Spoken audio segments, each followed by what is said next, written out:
Okay, mga kababayan, mga tagapagsubaybay sa mga vlog ko, good day and good evening. Okay, nandito na naman tayo, kita-kita na naman tayo para sa ating chikahan ngayong mga oras na ito. Kaya inaabangan na ito ng ating mga tagapagsubaybay. Okay, so ito ang kakaibang chika kasi ito yung mga chika ng katotohanan versus ng kasinungalingan. Kaya maganda yung mga chika natin dito na galing talaga sa ating puso, no? Kasi maganda yung galing sa puso. Yung katotohanan, galing talaga yan sa puso natin. Kaya minsan di natin maiwasan na minsan nag-i-emotional po tayo, pero okay lang.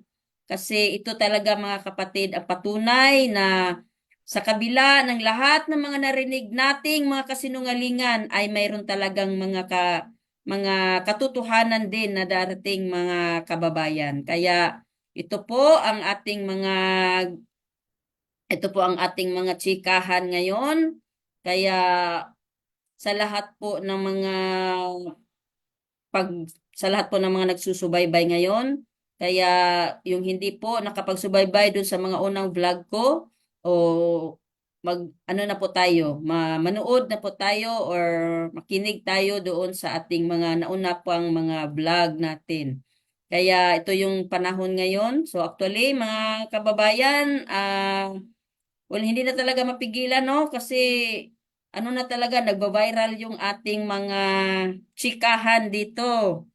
So, nagba-viral na. Salamat sa mga tagapagsubaybay dyan. Hello. So, good evening sa lahat. Okay, kaya so ngayon gusto kong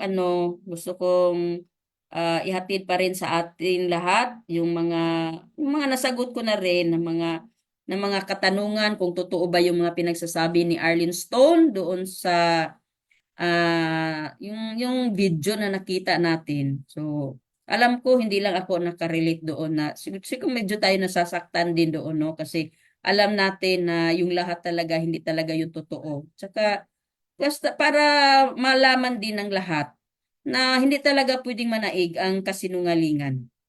Kaya ito yung topic natin palagi, no? Palagi tayong topic natin yung kasagutan sa kasinungalingan ni Arlene Stone. So, Arlene Stone is my biological sister, 7 years in the full-time ministry, and I am 32 years and counting here in the ministry as a full-time worker of the Kingdom of Jesus Christ under Pastor Apollo Sikibuloy. So ito pong maraming mga tanong dito ngayon. Bakit ngayon lang daw akong nagpakita sa social media? Marami pong nagtanong, bakit hindi daw ako nagpakita noon pa? Pasensya na po talaga kayo mga kababayan kasi hindi po talaga ito yung ano ko, hindi po talaga ako mahilig na magpapasikat.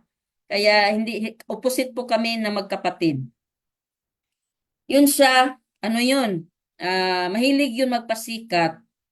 Ano yun eh, makapal ang mukha nun. Kung sa kapalan lang ng mukha, grabe yung kakapal ang mukha. So, hindi ako hindi ko magagawa yung kagaya sa kanya ng grabe kakapal ang mukha, yung gustong magpapahiro-hiro kasi ganun yun eh. Kahit yung maliit pa lang kami, ganun talaga yan siya. So, yan yung sister ko. Kaya ganito ang nangyari sa amin ngayon. So, hindi rin ibig sabihin na, kasi may narinig din ako na sa ministry daw ni Pastor Apollo, ganito daw talaga ang mangyayari. Kailangan talaga maghiwalay yung pamilya. No, hindi pinaghihiwalay ang pamilya dito sa Kingdom of Jesus Christ. Kung nangyari ito sa aming dalawa na magkapatid ngayon, hindi po ito dahil sa ministry po ni Pastor. Dahil po ito nagdadala siya ng kasinungalingan, ako nagdadala ng katotohanan. Kaya natural, opposite talaga yan. Kaya hindi pwede natin gamitin yung ministry na kung bakit nagkaganito kami magkakapatid.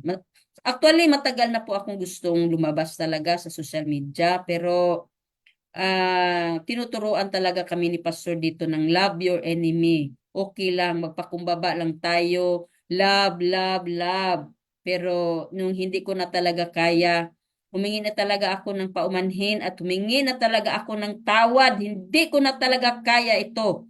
Kaya kailangan ko na talagang kung gaano si Arlene kakapal ng mukha, dapat kailangan ko rin magiging makapal ang mukha ngayong panahon na to. 'Di ba, Arlene Stone?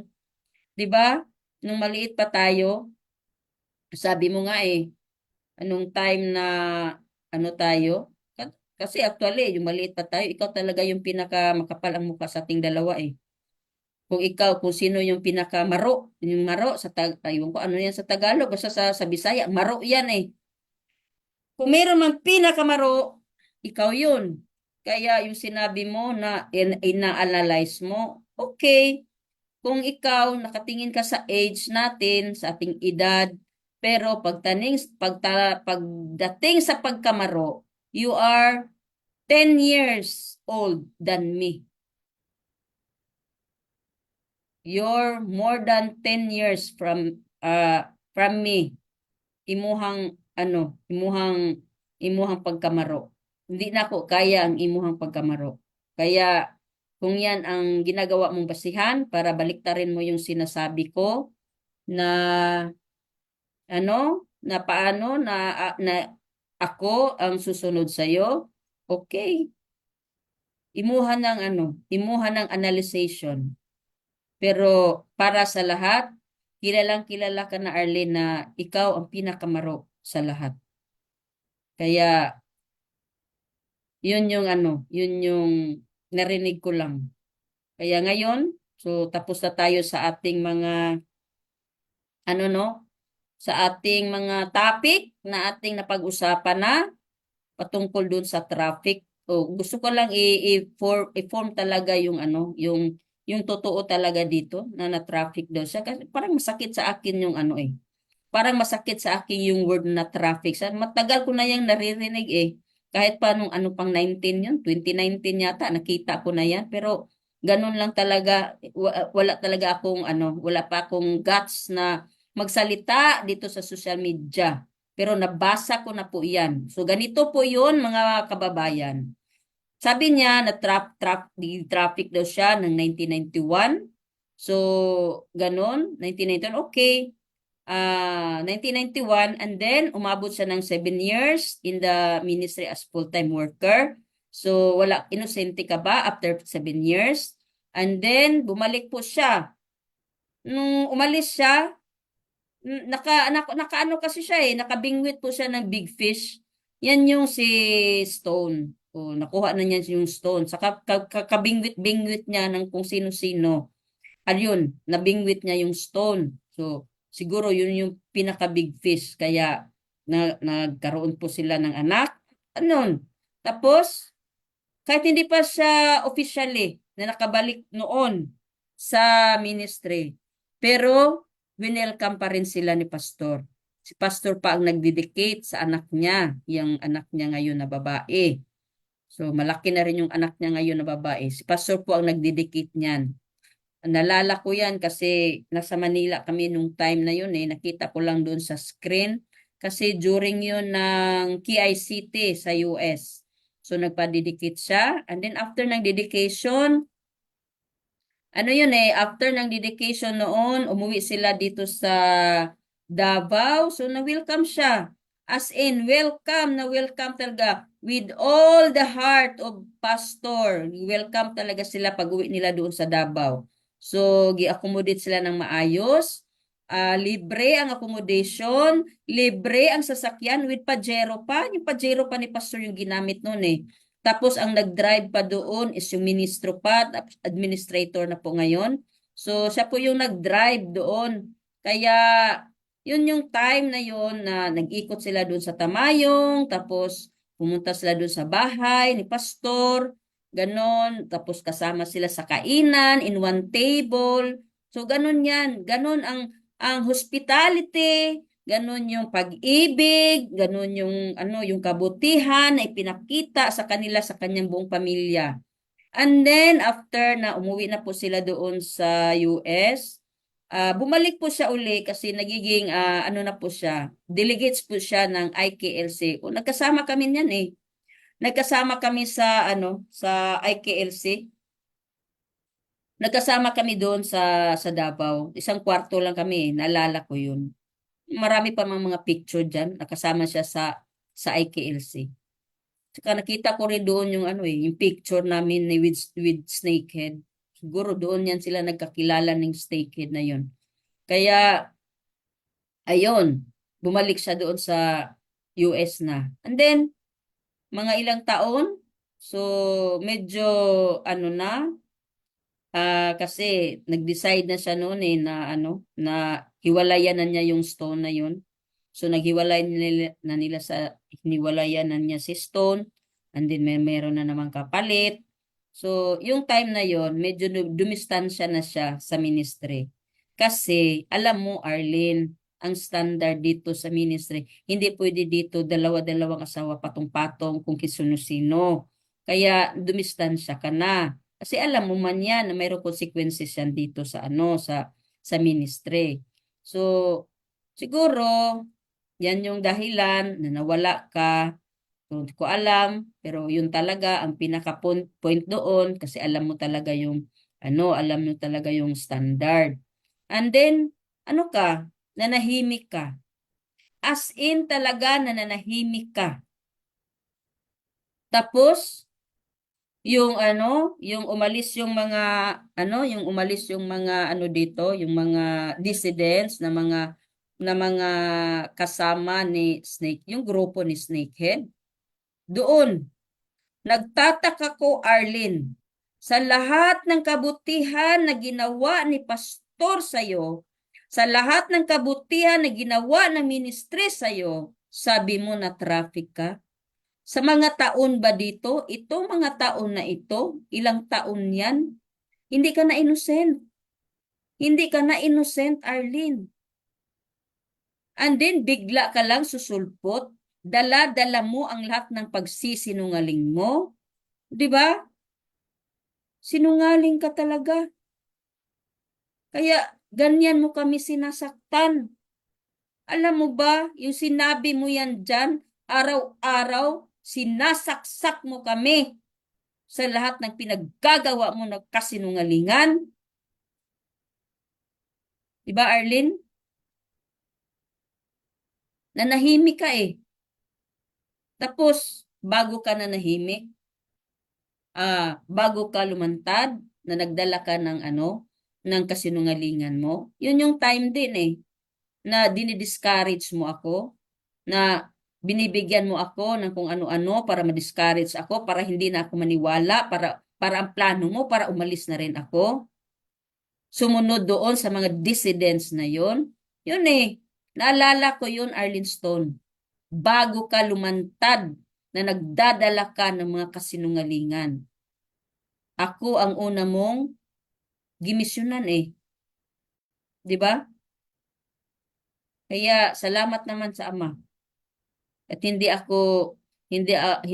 napasukan din ng pagkabuplaks yung aking utak at ang aking spirito, aking puso. Kasi sinabihan kitang yawa ka. Yawa man di ka. O di ba? Arlene Stone. Yan. Ano bang pinakain ni Snakehead sa'yo? Bakit bigla kang nagkaganyan? At ngayon, yung sinasabi mo na pinangakuan ka ng pag-aaral, hanggang ngayon, masakit pa talaga yung loob mo, no? Na hindi ka pinaaral. Yan ang palagi mong inaano sa bibig mo. Hindi ka pinaaral. Tatanungin din kita, nung pagpasok ba natin, anong nakikita mo sa ministry? Hindi tayo pinilit ng pumasok, di ba? Inangkin mo yan, hindi tayo pinilit na pinasok. Hindi tayo pinilit na pumasok sa full-time ministry. Ngayon, tanungin kita, nung pagpasok ba natin, anong nabutan natin sa ministry? May paaralan ba si pastor? Kung yan ang ginangak-ngak mo hanggang ngayon, di ba, Arlene? Mahiya ka, oy. Opportunista di ay ka, noon pa. Pinangakuan ka ng pag-aaral? Hoy, Arlene, pareho tayo. Wala akong narinig na pinangakuan tayo ng pag-aaral. Pero ngayon, baka tatayo sa harapan mo ang lahat ng libo-libong mga pinapaaral ni pastor. Kaya mo kayang tumayo at sabihin mo na si pastor hindi marunong magpapaaral? Kaya mong panindigan yan? Kaya mong panindigan na sinasabi mo sa madla na si pastor masama?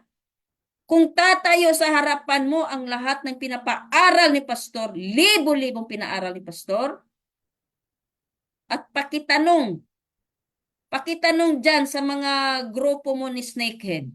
Tanungin mo nga sila, kung hindi ba sila pinaaral ni pastor, pakitanong. Di ba, Snakehead?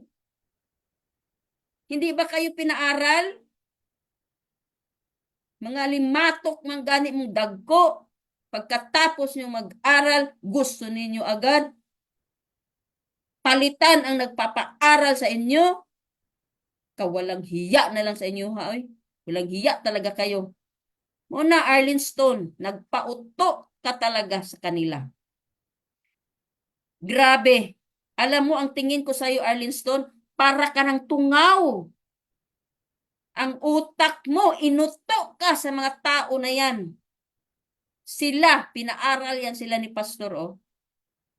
Tanungin mo, anong mga kurso niyan? Yan ang mga nag-uto sa'yo. Nagpapauto ka rin. O di ba? Malas ka dahil nagpapauto ka. Kaya kung ano-ano na lang mga kasinungalingan ang ginagawa mo. So ngayon, sabi mo, nung pumasok tayo, 17 years old ako, ikaw 15, okay. 2 years ang gap nating dalawa. Pero alam mo, Arlene, pagdating sa pagkamaro, more than 10 years ka sa akin. Alam mo yan. Itong ginagawa ko ngayon, Arlene, hindi ko ito magagawa eh. Alam mo talaga to eh. Kaya ikaw nagtataka ka, bakit nagkaroon ako ng lakas loob? Bakit ako nagkakaganito dito sa social media? Dahil sa'yo yan! Dahil sa pagkasinungaling mo. Masakit na masyado yan sa akin, Arlene Stone. Pagsisinungaling mo.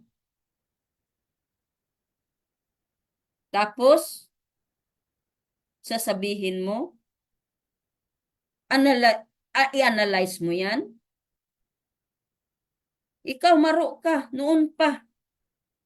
Maro ka talaga, Arlene. Alam mo naman yan eh. Noon pa, nung maliit pa tayo, sunod-sunuran lang ako sa'yo kasi maro ka talaga. Makapal ang mukha mo, maro ka. O, yan yung talent na wala sa akin. Hanggang dito, hanggang yung pumasok na tayo sa pagka full time, di ba? Sunod-sunuran lang ako sa'yo. Yan ang totoo. Actually, ikaw ang unang, ikaw ang naunang pumangat na nagiging leader ka dito sa kingdom. Kaya sabi mo, oh, alam ko yan kasi dyan ako galing leader. O, leader ka nga. Ikaw ang unang naging leader dito. Coordinator ka eh. Ewan ko kung anong lugar yun sa Mindanao na nagiging coordinator ka. Ang tanong kaya, ano kayang resulta mo doon sa pagiging coordinator mo? 'Di ba, Arlene Stone? Mas una ka. Kaya wag mong anuhin. Wag mong baliktarin yung yung pagkasinungaling mo. Ganun talaga yan eh. Pag sinungaling ka, i-deny mo talaga yung totoo. 'Di ba? Gusto ko lang ipaalala ito sa iyo, Arlene. Kasi nung lumabas kayo, marami kayong lumabas diyan. Ang iba nga nakabalik na dito nakabalik na dito sa loob, yung mga kasama mong lumabas. So yung lumabas kayo, ikaw din nagsabi sa akin dito. Ikaw nagsabi nito sa akin.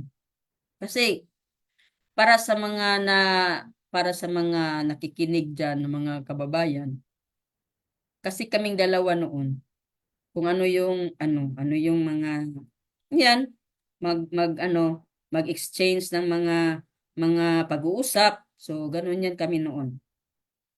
So, ganito, may kwento ka sa akin na yung lumabas kayo, unang-una ninyong paglabas, may mga suggestion na binigay sa iyo na gusto ninyo akong palabasin para maki-join sa inyong grupo.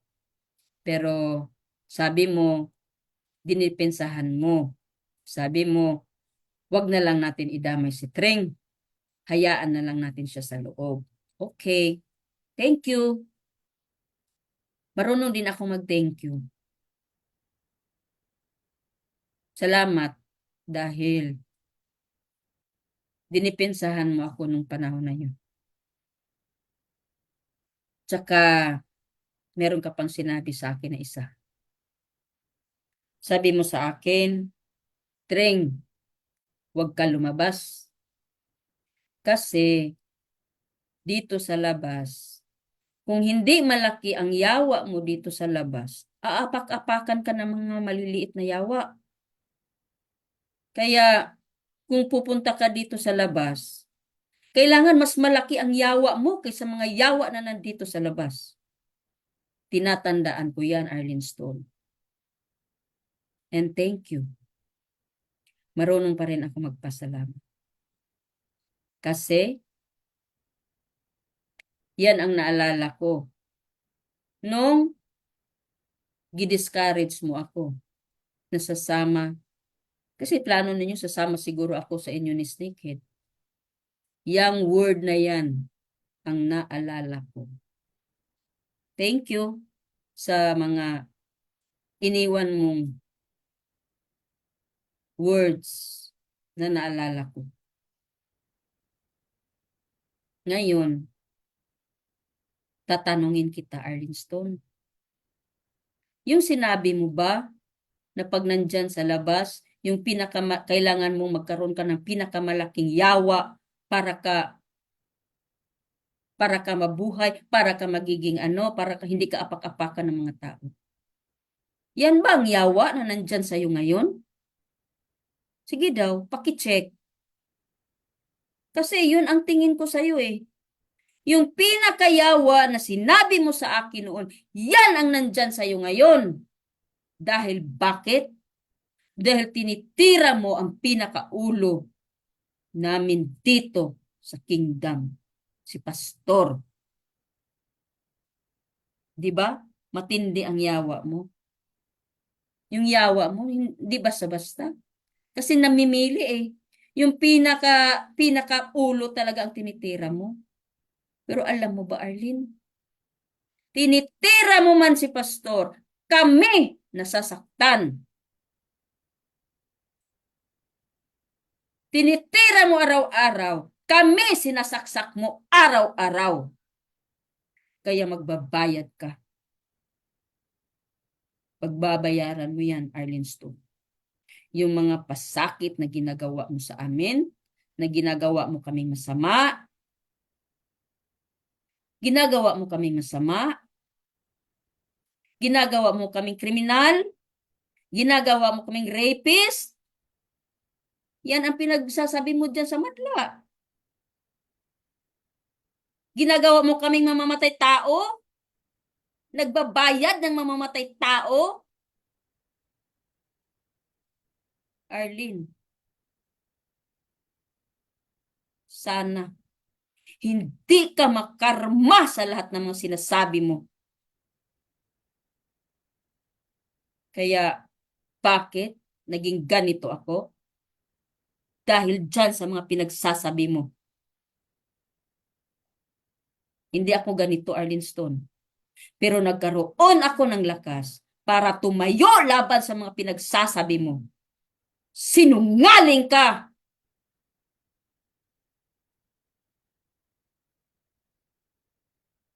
Arlene, 7 years ka lang. Samantala, kaming lahat dito, decades by decades nag-sacrifice para sa kalalago ng gawain ng Ama. Tapos ganyanin mo kami? Di ba? I-check mo sarili mo, Arlene Stone. Yung yawa na sinabi mo sa akin noon, pinakamalaking yawa, yan ang yawa na nandyan sa'yo ngayon.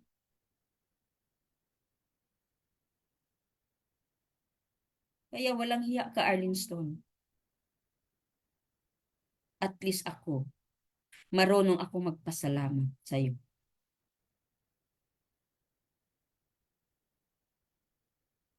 Kaya, Senator Risa Hontiveros, paki-take note. Isa pa, Arlene Stone. Yung sinabi mo doon sa video, na ikaw inalokan ng bayad para hindi ka magsasalita. Ha? Kasinungaling na lang yun nimo, no? Kami mag-aalok ng bayad para hindi ka magsalita.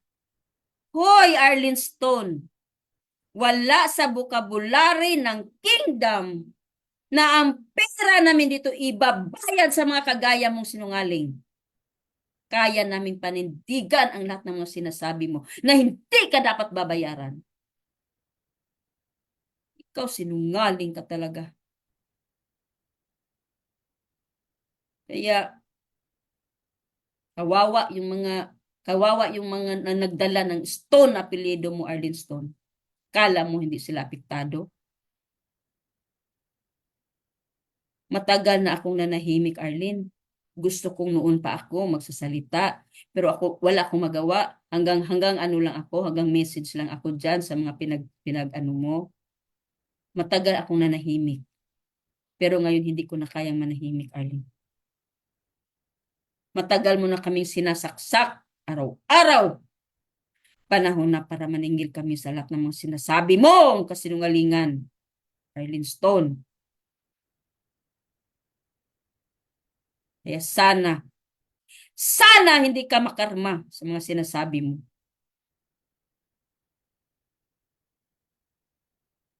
Kaya, ito mga kababayan, Senator Risa Hontiveros, paki-take note sa mga witness na kinuha mo.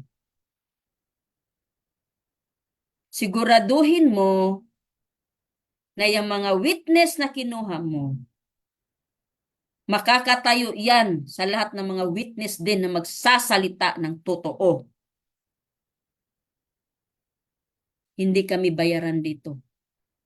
Taos puso kami dito magsasalita sa katotohanan. Kaya sa lahat ng mga tagapagsubaybay ko, sa lahat ng mga kapatiran ko sa buong Kingdom Nation, ito na. Ito na ang hinihintay ninyo na dapat merong magsalita laban sa mga sinasabi ng babaeng yan. Alam mo, Arlene Stone, marami akong naririnig. Marami. Bakit hindi ako magsasalita? Pero ngayon, ikaw talaga ang dahilan. Bakit ako nagiging ganito sa social media? Kaya salamat sa mga tagapagsubaybay ko. Salamat sa lahat ng mga taga-kingdom na nasasaktan tayong lahat sa mga sinasabi ng babaeng ito. Sige, Arlene. Magpakita ka. Dalhin mo ang lahat ng inyong mga witness na masama si pastor. Sige, dalhin mo sila lahat. Tumbasan mo ang lahat na magsasabi na si pastor ay hindi masama. Na si pastor walang ginawang masama. Walang ginawang kasalanan. Sige. Hindi kita uurungan. Okay? So, maraming salamat sa lahat ng mga tagapakinig at tagapagsubaybay. So, bago ako magtapos, gusto kong ipaalam sa lahat na dito sa Kingdom, sa ministry ni Pastor Apollo Sequibuloy. Isa kaming napakalaking pamilya. Kayo, mayroon man kayong mga pamilya dyan, mayroon tayong mga pamilya. Pero pagdating dito sa kingdom, we are a big family. Kahit ganito nakalawak ang buong kingdom nation, hindi kami magulo. Hindi kami magulo. Nagkakaisa kami at masaya kaming gumagawa sa aming mga tungkulin. Hindi kami pinilit, hindi kami binabayaran, taos puso kaming gumagawa. May pag-ibig ang aming paggawa. Kaya wag ninyo kaming ganyanin. Naggagawin ninyo kaming masama. Libo-libo kaming nagbago dito. Libo-libo ang mga nagbabago dahil kay pastor. Ngayon gagawin nyo kaming masama? Siguro dahil akala ninyong hindi kami kikibo. Dahil nga pag-ibig. Yan talaga ang itinuro ni pastor sa amin. Pag-ibig. Mahalin ang kapwa, mahalin ang mga kaaway. Kaya matagal na panahon kaming hindi kumibo. Pero ngayon, humihingi ako ng tawad. Dahil hindi na rin ako pwedeng hindi kikibo, hindi magsasalita. Dahil ikaw, Arlene Stone, china-challenge mo ako. Okay, salamat. Salamat sa lahat ng aking tagapagsubaybay. Okay, hanggang dito lang muna. Salamat sa lahat ng mga comments. Hindi ko na kayang basahin yung mga comments nyo, mga kababayan. Kita-kita tayo muli sa sunod ng ating mga chikahan. So, goodbye and God bless us all.